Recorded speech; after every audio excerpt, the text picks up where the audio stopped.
Buenos días, hermanos.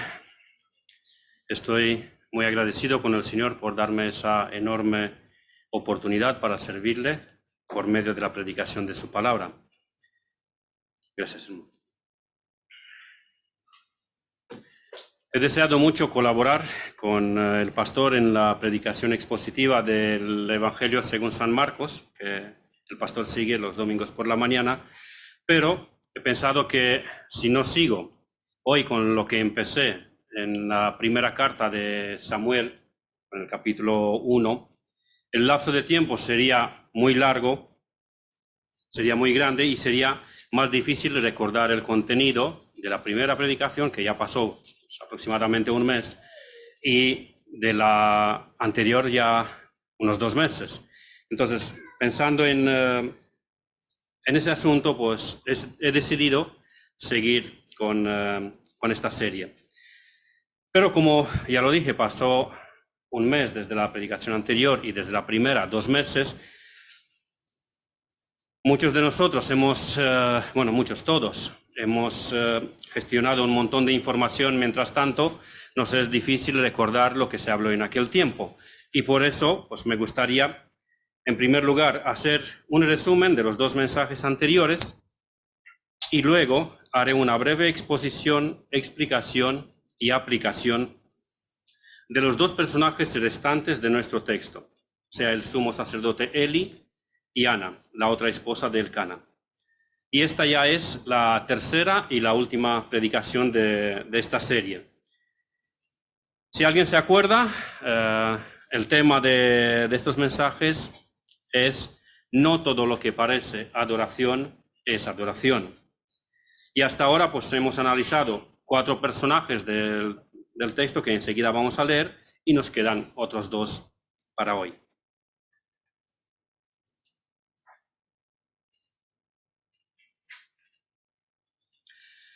Antes de recordar incluso las enseñanzas que vimos las 2 veces anteriores, leeremos el texto. Así que os invito, por favor, a abrir las Biblias en el primer capítulo de Samuel, en el primer libro de Samuel, capítulo 1. Primer libro de Samuel, capítulo 1.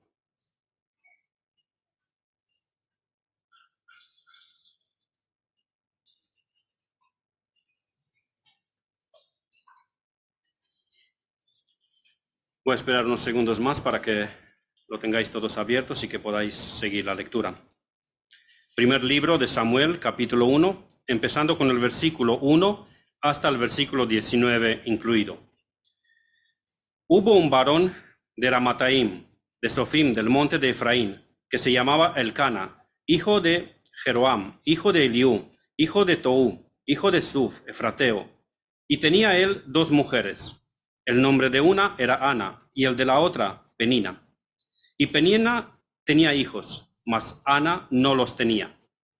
Y todos los años aquel varón subía de su ciudad para adorar y para ofrecer sacrificios a Jehová de los ejércitos en Silo, donde estaban 2 hijos de Eli, Ofni y Finés, sacerdotes de Jehová. Y cuando llegaba el día en que Elcana ofrecía sacrificio, daba a Penina su mujer, a todos sus hijos y a todas sus hijas, a cada uno su parte. Pero a Ana daba una parte escogida, porque amaba a Ana, aunque Jehová no le había concebido tener hijos. Y su rival la irritaba, enojándola y entristeciéndola, porque Jehová no le había concedido tener hijos. Así hacía cada año. Cuando subía a la casa de Jehová, la irritaba así, por lo cual Ana lloraba y no comía. Y Elcana, su marido, le dijo: Ana, ¿por qué lloras? ¿Por qué no comes? ¿Y por qué está afligido tu corazón? ¿No te soy yo mejor que 10 hijos? Y se levantó Ana después que hubo comido y bebido en Silo. Y mientras el sacerdote Eli estaba sentado en una silla junto a un pilar del templo de Jehová, ella, con amargura de alma, oró a Jehová y lloró abundantemente. E hizo voto diciendo: Jehová de los ejércitos, si te dignares mirar a la aflicción de tu sierva, si te acordares de mí, y no te olvidares de tu sierva, sino que dieres a tu sierva un hijo varón, yo lo dedicaré a Jehová todos los días de su vida, y no pasará navaja sobre su cabeza. Mientras ella oraba largamente delante de Jehová, Eli estaba observando la boca de ella. Pero Ana hablaba en su corazón, y solamente se movían sus labios, y su voz no se oía. Y Eli la tuvo por ebria. Entonces le dijo Eli: ¿hasta cuándo estarás ebria? Digiere tu vino. Y Ana le respondió diciendo: no, señor mío, yo soy una mujer atribulada de espíritu. No he bebido vino ni sidra, sino que he derramado mi alma delante de Jehová.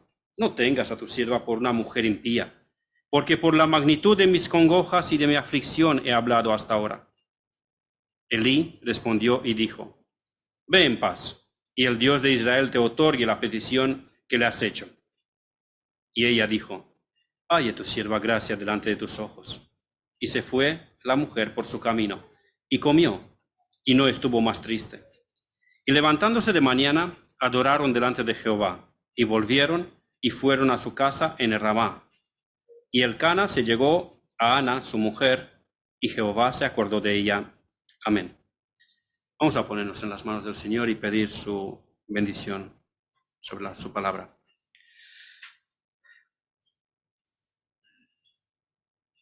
Señor y Padre, venimos ante ti de nuevo para reconocer que necesitamos que tú nos hables, oh Padre. Para confesar las debilidades y la poca preparación del predicador. Para pedir tu misericordia y tu gloria sobre tu pueblo. Santifícanos por medio de tu palabra, oh Padre. Acuérdate de nuestro Señor Jesucristo y bendice a tu pueblo aquí presente por medio de tu palabra. En el nombre de tu Hijo amado oramos. Amén. De Elcana hemos aprendido dos cosas. Primero, Elcana desecha el mandamiento explícito de Dios y el diseño original de Dios sobre la familia y toma para sí dos mujeres. Quizá fue motivado por la cultura de aquel entonces que permitía la poligamia y, como aplicación para nosotros hoy en día, hemos recalcado que siempre la palabra de Dios tiene que ser por encima de cualquier cultura. Da lo mismo lo que hemos aprendido, da lo mismo lo que hemos escuchado en nuestras culturas, en nuestras tierras, en nuestras familias. Siempre autoridad suprema es la palabra de Dios. Una posible segunda motivación que Elcana había tenido para tomar dos mujeres pudo ser que se creía demasiado hombre, demasiado macho, para conformarse él con solamente una mujer. Repito lo que dije la vez anterior, no me refiero al aspecto estrictamente íntimo del matrimonio, me refiero en lo general. Es posible que fue esa su motivación, creyéndose demasiado macho. No, hombre, yo puedo con dos, yo soy muy capaz. De esta posible motivación de Elcana hemos sacado como aplicación para nosotros hoy en día el no tomar responsabilidades y tareas que no nos corresponden o responsabilidades que Dios no nos otorgó. Que respetemos las responsabilidades de otras personas, familiares, compañeros de trabajo, compañeros de escuela, hermanos en la iglesia, y no nos entrometamos, o peor aún, que los apartemos a ellos para que nosotros asumamos dichas responsabilidades. ¿Se acuerdan? ¿No? Muchas veces nos pasa que decimos: oye, ¿sabes qué? Quítate, que yo lo hago mejor. Que Dios nos guarde de eso. Por supuesto que pudo ser otra la motivación de Elcana, o incluso pudieron ser varias motivaciones a la vez. No sabemos con exactitud, solo podemos especular, porque la Biblia no lo dice claramente. Eso fue lo que le motivó. Pero lo que sí es muy claro es cuál fue el resultado directo e inmediato a nivel horizontal de su desobediencia. Un caos total en su familia. Un caos total. Disputas, celos, amarguras, pleitos, llantos. Y todo esto por desobedecer el mandamiento explícito y el diseño original de Dios sobre la familia. Lo segundo que hemos aprendido de Elcana ha sido que también en lo concerniente a la frecuencia con cual él se congregaba en el culto, pasa por alto el mandamiento de Dios. Dios había ordenado que 3 veces al año hubiera congregación nacional al tabernáculo de reunión, pero Elcana se conforma con congregarse solo una vez. ¿Por qué? Pues la respuesta a esa pregunta tampoco nos lo da la Biblia. Pero, viendo cómo se conducía en los demás aspectos de su vida, podemos deducir que a Elcana poco le importaban los mandamientos de Dios. Y como todo israelita de su época, hacía lo que bien le parecía. Por eso es totalmente justificable pensar que a pesar de que Elcana iba a la casa de Dios para adorar, supuestamente, en realidad Elcana no adoraba a Dios. Tenía una apariencia de adoración, pero la apariencia no basta. No todo lo que parece adoración es adoración. Y como aplicación a este punto hemos preguntado sobre la frecuencia con cual tú y yo nos congregamos con el pueblo de Dios.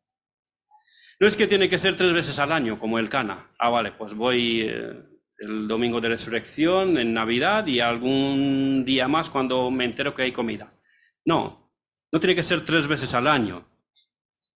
Los israelitas se congregaban 3 veces al año a nivel nacional.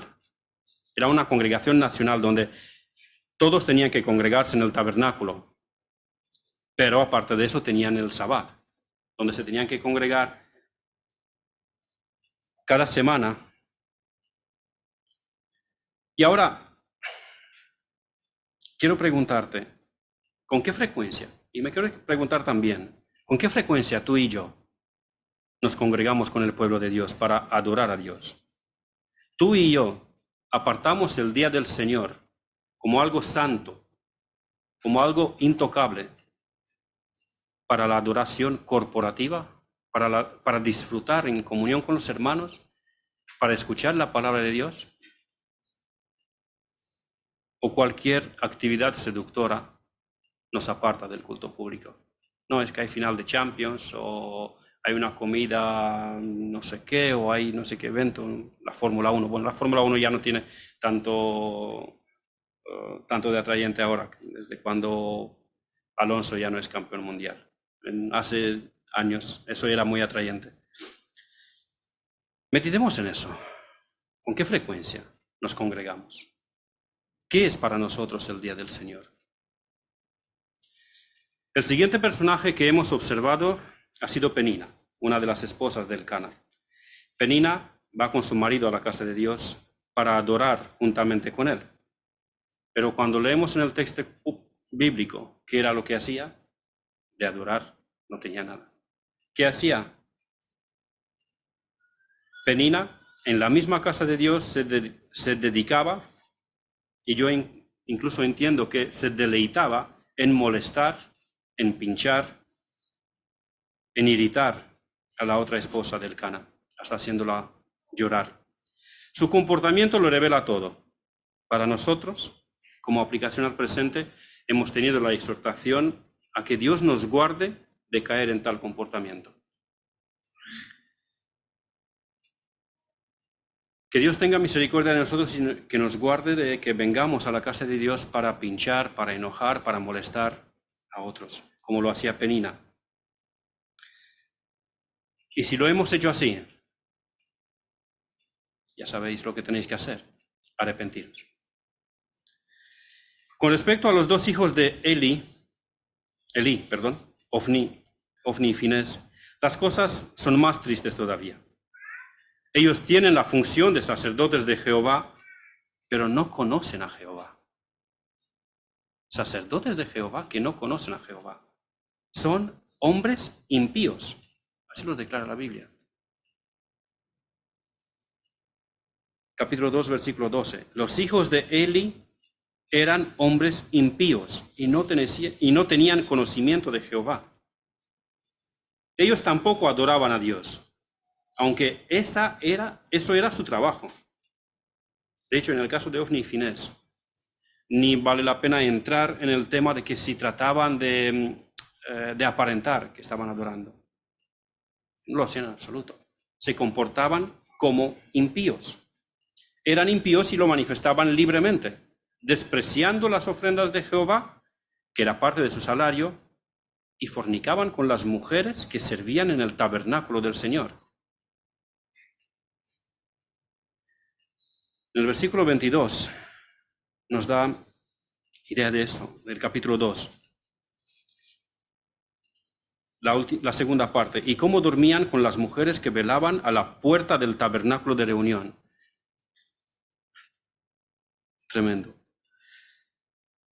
He insistido mucho, cuando he hecho la aplicación de estos dos personajes, he insistido mucho en que nos examinemos todos y cada uno en parte si estamos en la fe o no.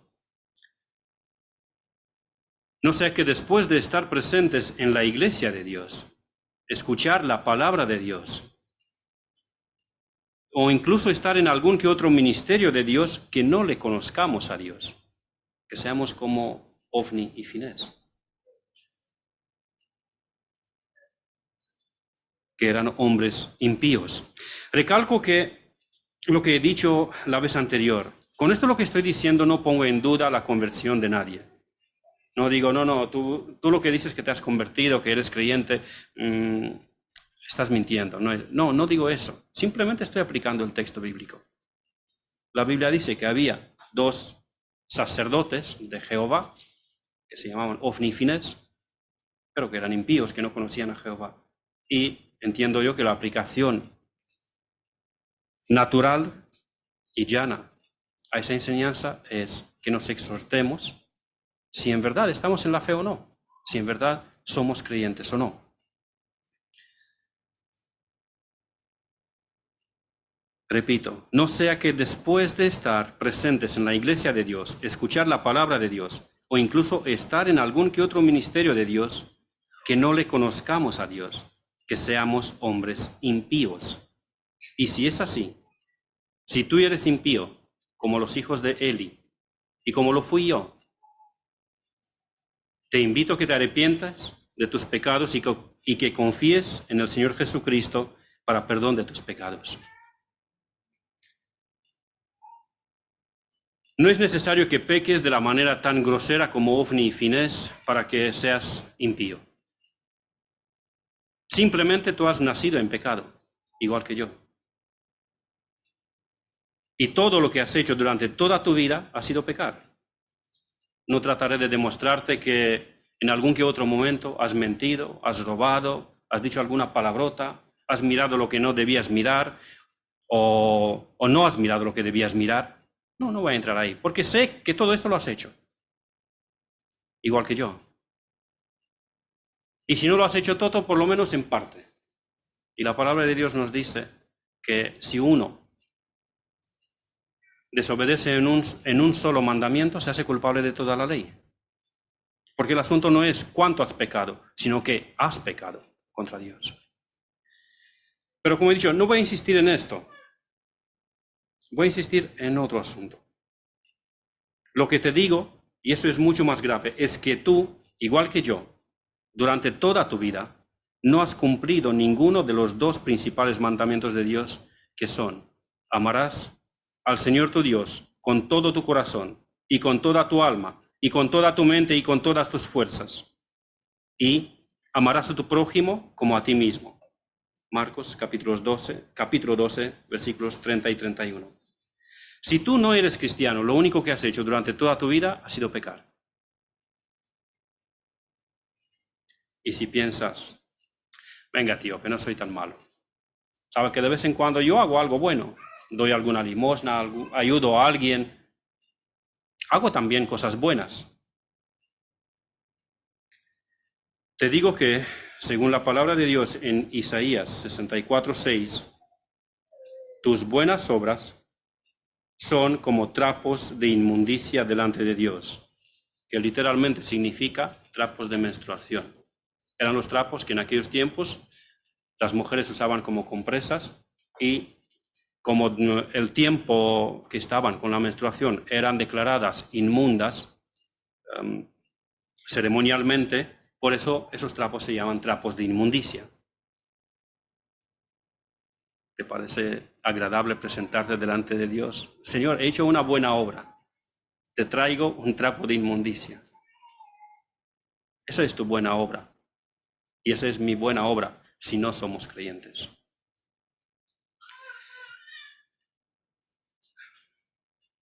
Tus buenas obras son algo totalmente asqueroso para Dios. Porque esta supuesta buena obra que tú dices que has hecho no vino de un corazón arrepentido, no fue hecha en dependencia del Espíritu Santo y no la hiciste con la motivación correcta que es para la gloria de Dios. Así que, seas quien seas, si tú no eres creyente, lo único que has hecho en toda tu vida ha sido pecar y una horrenda condenación te espera. Entonces, me dirás, pues si es así, estoy perdido. Gloria a Dios. Si piensas así, gloria a Dios, porque el Espíritu de Dios ha tocado tu corazón y te ha convencido de pecado.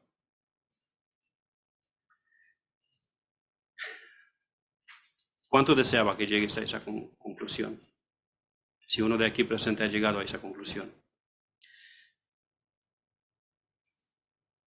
El Espíritu Santo es el que te ha convencido de esto y el que obra en ti. Y ahora te va a convencer de justicia. Por estos tus pecados, igual que por los míos, Cristo Jesús murió en la cruz, recibiendo el justo y santo castigo de Dios. Jesús tomó sobre sí estos tus pecados e hizo expiación delante de Dios. Pero no solamente eso, al mismo tiempo que Jesús toma tus pecados, te entrega su justicia perfecta. Cristo Jesús vivió una vida de completa y perfecta obediencia a Dios. Y también por eso es llamado el justo de Dios. Y cuando Cristo quita tus pecados, te otorga su justicia perfecta.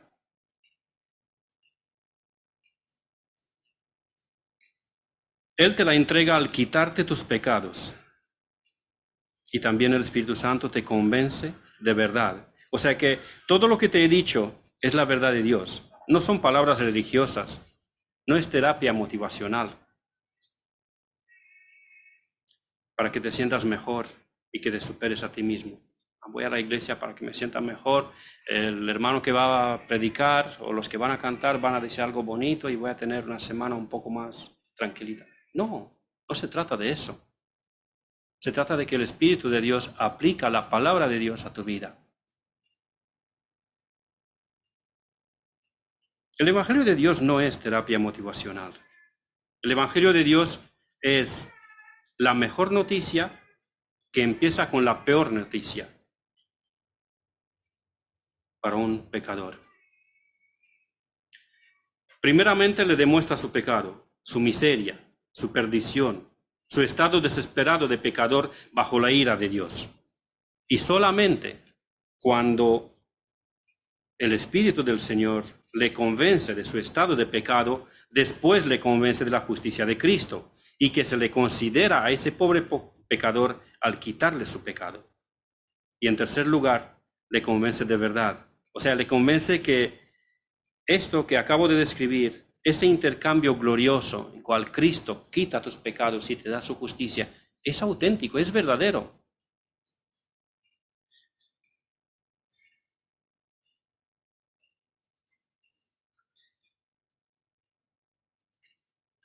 En el momento que el Espíritu Santo te convence de eso, te das cuenta de una cosa muy interesante.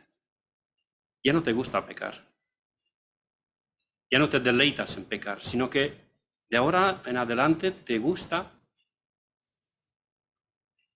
la justicia de Dios. Te gusta la palabra de Dios, te gusta la comunión con los hermanos, te gusta la oración, te gustan las cosas de Dios. Claro, no es que instantáneamente vas a vivir en santidad perfecta, pero poco a poco cada vez más. Ahora que Cristo tomó tus pecados y te otorgó su justicia perfecta, tú ya no quieres vivir en pecado, sino que tú descubres que amas la justicia de Dios. Te preguntarás, ¿y cómo se hace esto? Ese intercambio de cual me hablas, que Cristo toma mis pecados y me da su justicia, ¿cómo se hace? ¿Cómo seré salvo de mis pecados? Pues la palabra de Dios nos habla que es por gracia, que es un regalo inmerecido de parte de Dios. Entonces, el que ha sido convencido de estas verdades por el Espíritu de Dios tiene que presentarse en oración de arrepentimiento y fe ante Dios. Y por eso, si es tu caso, te invito,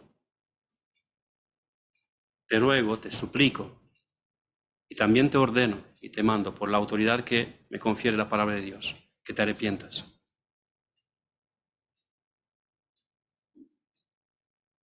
Que confieses tus pecados ante Jesucristo, que tomó sobre él tus pecados y sufrió el castigo de Dios en tu lugar.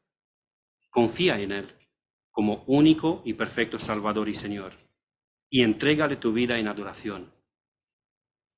Y él perdonará tus pecados. Y no te voy a explicar cómo tienes que orar, porque si el Espíritu Santo ha obrado en ti para convencerte que eres pecador, para convencerte que en Cristo hay perdón de pecados, el mismo Espíritu te va a guiar cómo orar. Ahora sí, volvemos al texto para ver qué nos quiere enseñar Dios a través de la exposición, la explicación y la aplicación de su palabra mediante los demás personajes del texto. Hasta aquí solo ha sido la introducción. Me identifico con un pastor y predicador rumano, Richard Wurmbrand, que decía que sus predicaciones son súper cortas, 10 minutos, 20 minutos. Lo único que sus introducciones duran 40. Pues más o menos eso es mi caso hoy. Pero por eso vamos a ir rapidito, como dicen los latinos, al texto. Rapidito. Eli. Eli es el sumo sacerdote. Se espera que al menos él, el sumo sacerdote, la máxima autoridad religiosa en el pueblo de Israel, sea un verdadero adorador a Jehová. Si ni el sumo sacerdote adora a Jehová, entonces ¿quién? Elí, igual que sus hijos Ofni y Finés, vivía en el tabernáculo de Dios. Tenía a su alcance los libros escritos de la Biblia que estaban en aquel entonces, los 5 libros de Moisés, la Torá. Su tarea, su trabajo, era de interceder ante Dios por él mismo y por el pueblo, y también de guiar al pueblo en adoración. Era la persona más privilegiada en todo Israel. Si alguien tenía las cosas tan a mano para que él sea un adorador auténtico, un adorador verdadero, eso tenía que ser el sumo sacerdote. Pero, ¿qué leemos de Elí? Perdón, Elí. Me cuesta decir correcta su nombre. En el capítulo 2, versículo 27 en adelante, Dios mismo le habla y le reprende por medio de un profeta. Vamos a leer capítulo 2, desde el 27 hasta 36.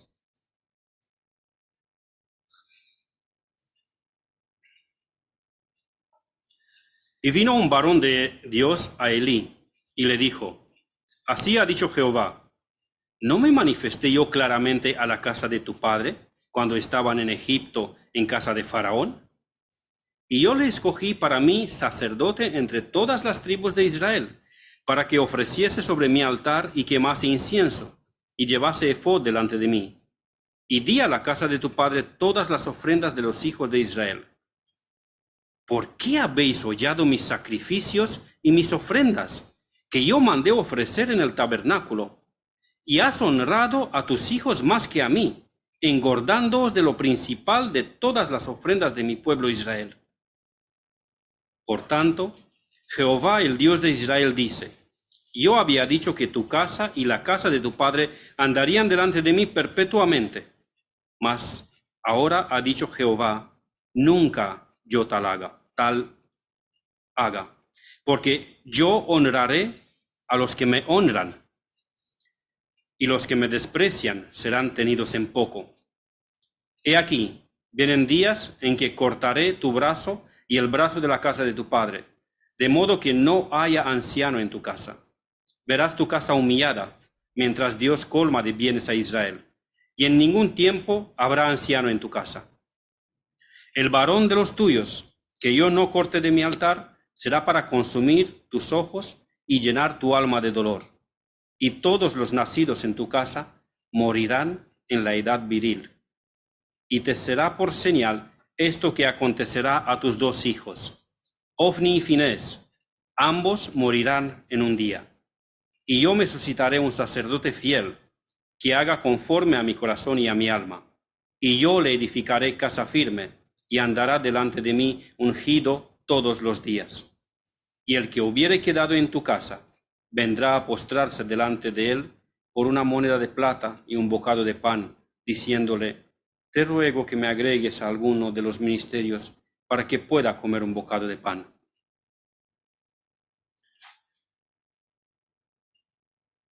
Y en el versículo 22 del mismo capítulo leemos que Elí sabía muy bien lo que sus hijos hacían. Hemos leído parte del versículo, ahora vamos a leerlo entero. Versículo 22 del capítulo 2. Pero Elí era muy viejo y oía de todo lo que sus hijos hacían con todo Israel, y cómo dormían con las mujeres que velaban a la puerta del tabernáculo de reunión.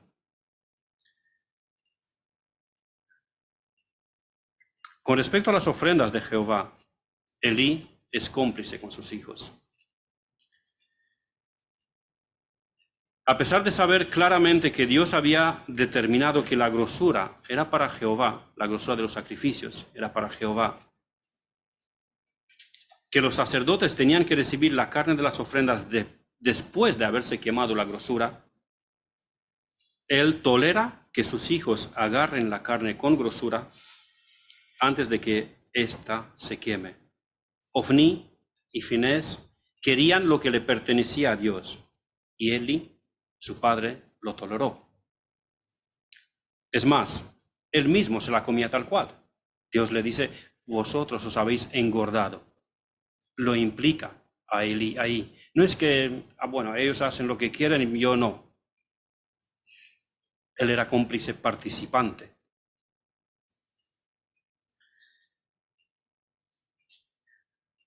Así que Elí era igualmente culpable que sus hijos de este tremendo pecado, por pasividad, por tolerancia y por complicidad. Dios le recrimina a Elí que, actuando así, honró a sus hijos más que a Dios, que le despreció a Dios y que permitió a sus hijos blasfemar a Dios, y él no hizo nada. En el mensaje que Dios le transmite a Elí por medio de Samuel, en el siguiente capítulo 3, versículos de 11 al 14, me gustaría también leer esto. Capítulo 3, de 11 al 14. Y Jehová dijo a Samuel: he aquí, haré yo una cosa en Israel, que a quien la oyere le retiñarán ambos oídos. Aquel día yo cumpliré contra Elí todas las cosas que he dicho sobre su casa, desde el principio hasta el fin.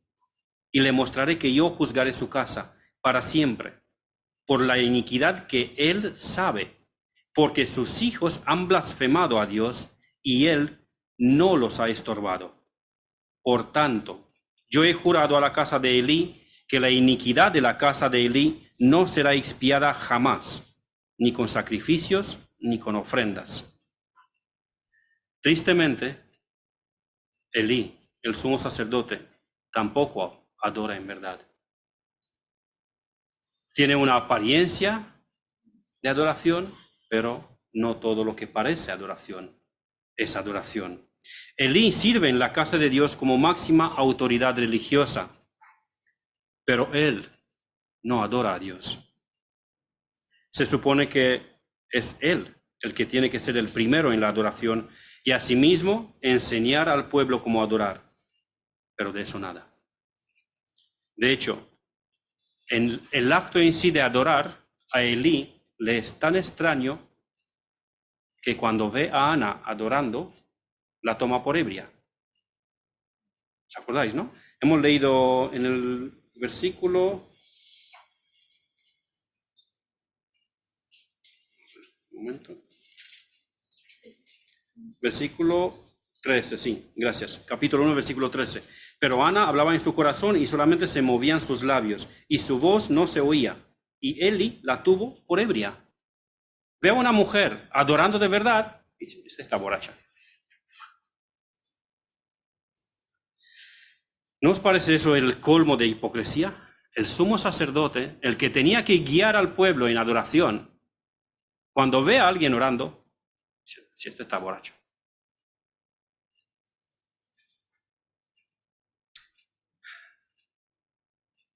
Y con sus hijos, Elí simplemente se limita a amonestarlos suavemente. Sí, hay en el capítulo 2 una amonestación muy suave de parte de Eli para con sus hijos. No, hijitos, lo que hacéis no está bien. Y quizá tú te preguntas, bueno, pero ya estos tenían ya 20, por lo menos 20 años, eran adultos, no podía hacer gran cosa. Bueno, es cierto que tenían más de 20 años, porque solamente a partir de los 20 podían entrar en el misterio, en el tabernáculo. Pero si escuchamos a Dios, Dios dice que sí podía hacer algo. Dios le reprende a Eli y le dice, tú no los has estorbado. Ellos han blasfemado y tú no has hecho nada. Tú tenías que haberlos estorbado. Quizá incluso con un azote de cuerdas, como lo hizo Jesús en el templo de Jerusalén, como está relatado en Juan capítulo 2. Pero claro, Eli no lo hizo. ¿Por qué? Porque a Eli no le importa la santidad de Dios, la casa de Dios. Si él es cómplice, si él se beneficia de la impiedad de sus hijos y es partícipe con la impiedad de sus hijos, ¿cómo va a actuar Elí para santificar a sus hijos, para frenarlos en su maldad y a las otras mujeres también? No solamente sus hijos, son culpables también las mujeres que supuestamente servían en el templo. Ay, voy a la casa de Jehová, voy a servir en la puerta de Jehová. ¿Y a qué te dedicas tú? Pues a acostarme con Ofni. O con Finés, depende a quién me toca hoy, no lo sé.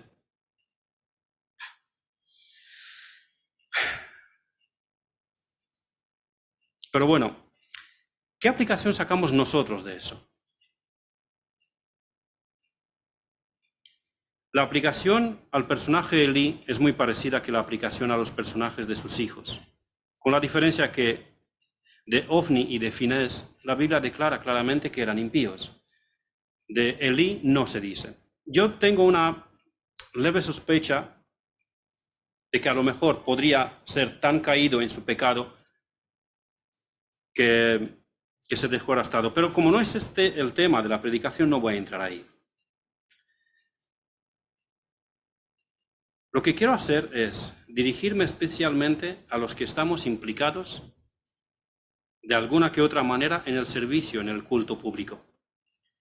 Pero los demás no están exentos. Porque de alguna que otra manera todos tenemos que servir a Dios. La palabra es válida para todos, que sirvas en el culto público o no.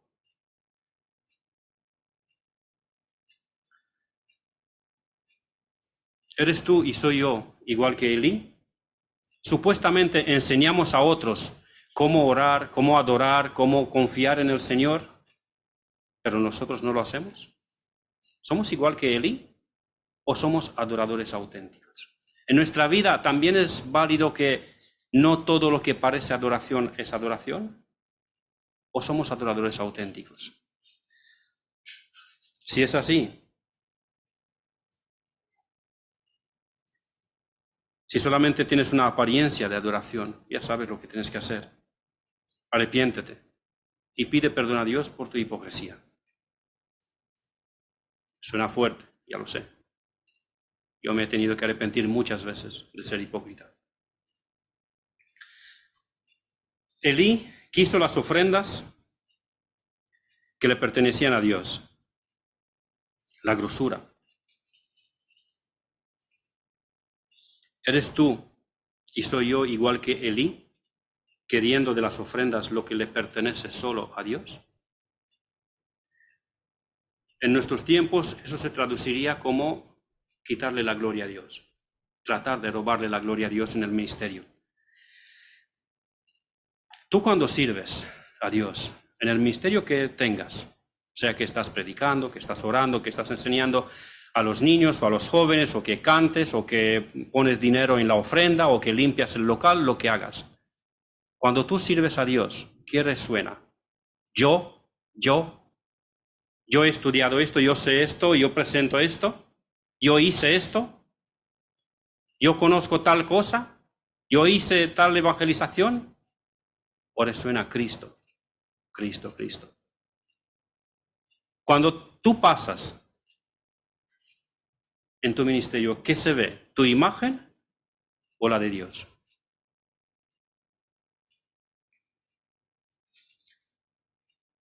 Pablo, el apóstol Pablo, se gloriaba en sus debilidades y limitaciones, no en sus habilidades y dones, para que la gracia y la gloria de Cristo resplandezca sin tropiezo. Elí fue totalmente tolerante, indiferente y cómplice con sus hijos en quitarle a Dios algo que solamente a Dios le pertenecía, y por eso fue ásperamente reprendido por Dios. Bueno, quizá tú no tratas de robarle la gloria a Dios, pero ¿eres tolerante con otros si lo hace?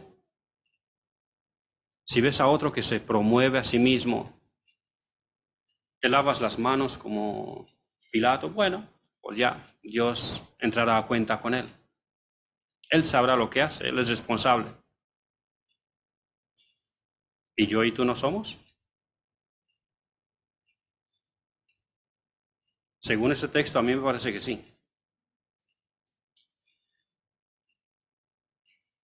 Recuerda que Dios le reprendió a Elí por no estorbar a sus hijos cuando éstos blasfemaban a Dios, quitándole la gloria. ¿Cómo lo identificó Dios? ¿Has honrado a tus hijos más que a mí? Capítulo 2, versículo 29. Elí no se conformó con dejar la grosura de los sacrificios para Dios, sino que él y sus hijos quisieron la grosura para ellos. La ironía en el castigo de Dios para con Elí, es que después de comer tanta grosura, se le depositó en el cuerpo. Ya se hizo un hombre muy gordo, y cuando recibió la noticia de que los israelitas habían perdido la batalla, una batalla en una guerra contra los filisteos, que muchos israelitas murieron en esa batalla, que incluso sus 2 hijos también murieron bajo el castigo de Dios que ya le había sido anunciado por el profeta, y que incluso el arca del pacto había sido tomada por los filisteos. Nos dice la Biblia en el capítulo 4, versículo 18 de ese mismo libro: Elí cayó hacia atrás de la silla, al lado de la puerta, y se desnucó y murió, porque era hombre viejo y pesado. El objeto de su ansia, la grosura, se convirtió en el objeto de su condena.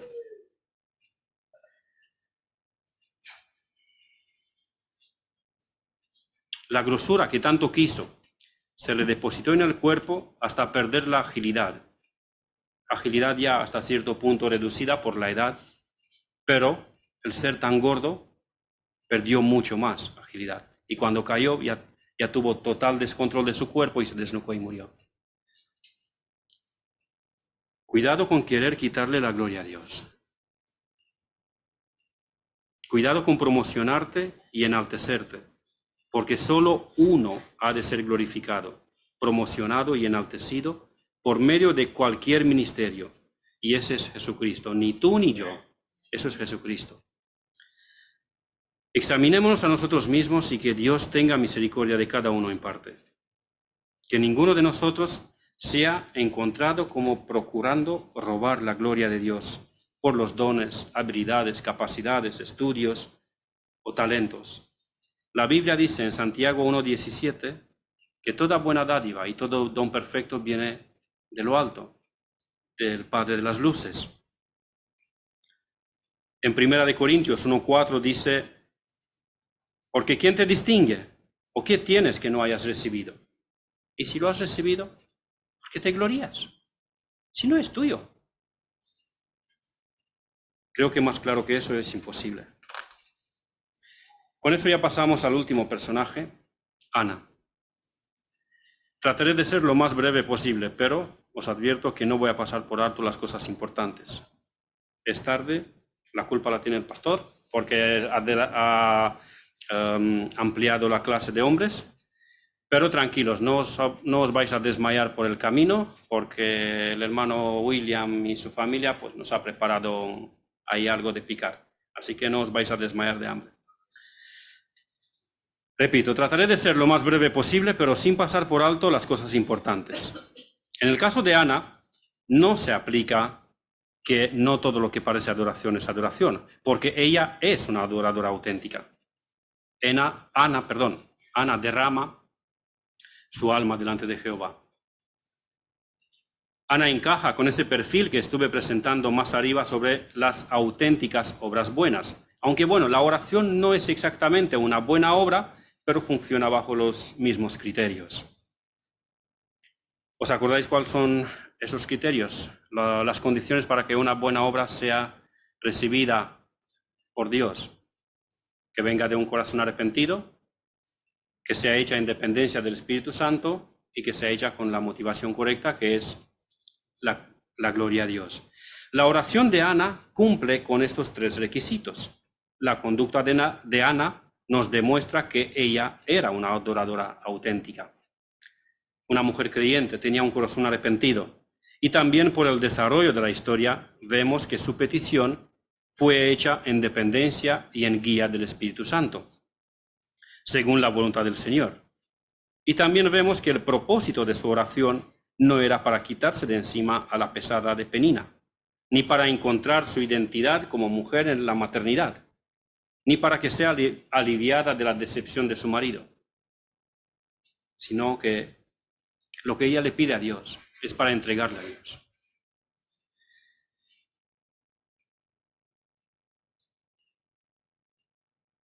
Quiero volver a leer esos versículos. Versículo 10 en el capítulo 1 en adelante. Ella, Ana, con amargura de alma oró a Jehová y lloró abundantemente, e hizo voto diciendo, Jehová de los ejércitos, si te dignares mirar a la aflicción de tu sierva, y te acordares de mí, y no te olvidares de tu sierva, sino que dieres a tu sierva un hijo varón, yo lo dedicaré a Jehová todos los días de su vida, y no pasará navaja sobre su cabeza. Ella no quiere un hijo para que la cuide cuando será mayor, para que la proteja, porque ¿qué va a esperar de Elcana? Si Elcana no hace justicia en ese momento, la va a cuidar, la va a proteger cuando va a ser vieja. A saber, ¿quién la cuida? Ana pide lo que pide en oración para dárselo a Dios. Señor, si tú me das un hijo, te lo daré a ti. No lo quiero para mí. Es para tu gloria. Esa es la adoración auténtica, agradable a Dios. Esto es lo que el Señor Jesucristo le explica también a la mujer samaritana en Juan capítulo 4. Lo de orar, de adorar en espíritu y en verdad. Los verdaderos adoradores adoran al Padre en espíritu y en verdad. A eso se refiere.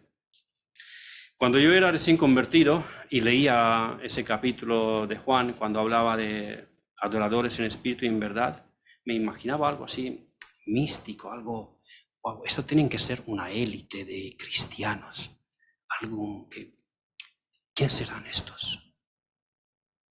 ¿Cómo será?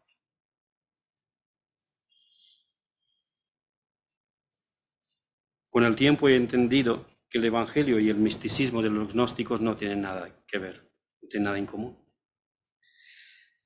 Esa creencia falsa que ha aparecido en el siglo II, que tuvo como dos de sus líderes, a Basílides y Valentín, fue una enseñanza que trató de perdurar y incluso hasta nuestros tiempos. Hay todavía pinceladas por ahí por allá de esas ideas. No, es que ese hermano, ese sí que tiene línea directa con Dios. Si ese hermano ora por ti, se cumple su oración. Así que si tienes una necesidad, ve y habla con ese hermano. No se trata de nada de eso. El Evangelio de Cristo no tiene esa idea mística de los escogidos dentro de los escogidos, esa raza superior, la élite entre los cristianos. No. Cuando la Biblia nos habla de orar en espíritu y en verdad, nos habla de adorar en dependencia del Espíritu Santo, bajo la guía del Espíritu Santo. Adorar en verdad, adorar por medio de Cristo. Ser conscientes que no podemos presentarnos ante Dios si no es por medio del sacrificio de Cristo, por medio de sus méritos. Eso es a lo que se refiere. Presentarnos ante Dios reconociéndonos que somos indignos y que solamente por medio de Cristo nos podemos acercar a Dios.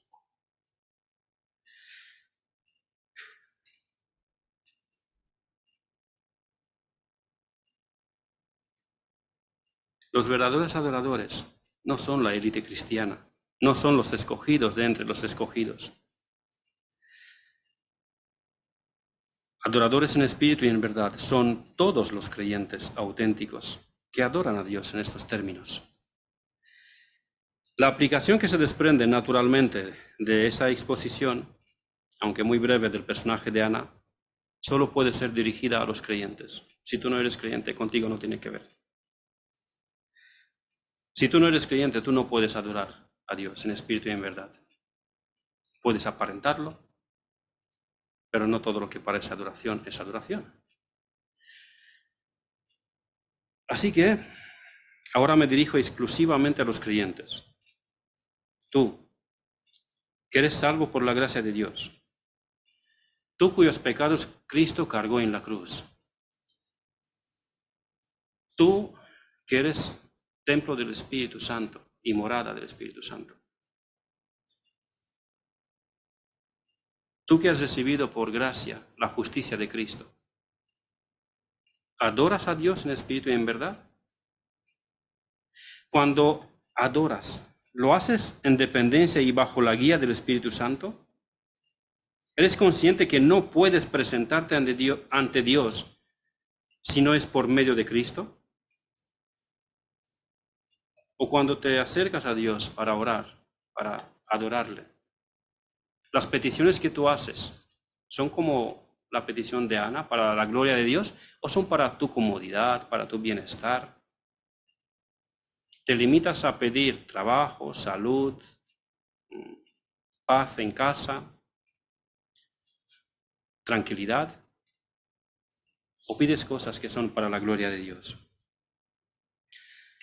Tristemente creo que muchos de nosotros nos hemos limitado y conformado con el hecho de que ya somos salvos y de ahí en adelante pedimos solo cosas para nuestro bienestar.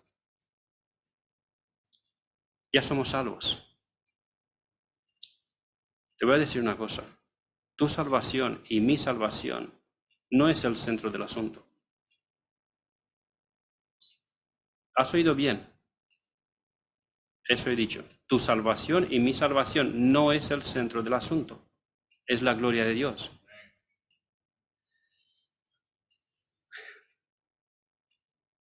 Y mucho menos mi confort, mi salud, mi bienestar, mi trabajo.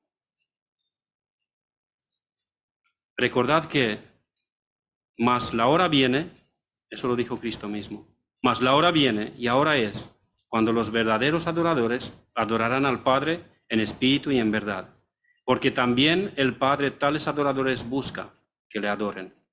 Juan 4:23.